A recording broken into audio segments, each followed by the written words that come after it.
പറഞ്ഞെന്താ? ഇദാ സ്വഹൽ ഹദീസു ഫഹുവ മദ്ഹബി.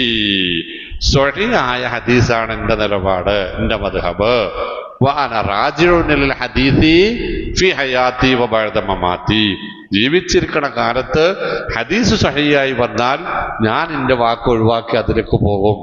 ഞാൻ മരിച്ചതിന് ശേഷമാണ് നിങ്ങൾക്ക് അങ്ങനെ ഹദീസ് കിട്ടണത് എങ്കിൽ ഞാൻ അതിലേക്ക് മടങ്ങിക്കണു നിങ്ങളാണ് വിചാരിച്ചാൽ മതി. അതാണ് മുജാഹിദുകൾ അഹ്ലുസുന്നത്തിന്റെ നിലപാട്.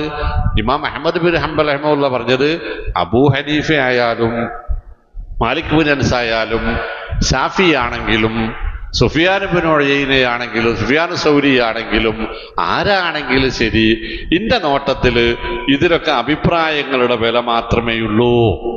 നബിയുടെ വാക്കാണ്. വൽ ഖൗലു ഖൗലു റസൂലില്ലാഹി സ്വല്ലല്ലാഹു അലൈഹി വസല്ലം. നബിയുടെ വാക്കിനെ കടത്തുവെട്ടാൻ ഇതൊന്നും പോരാ. അപ്പോ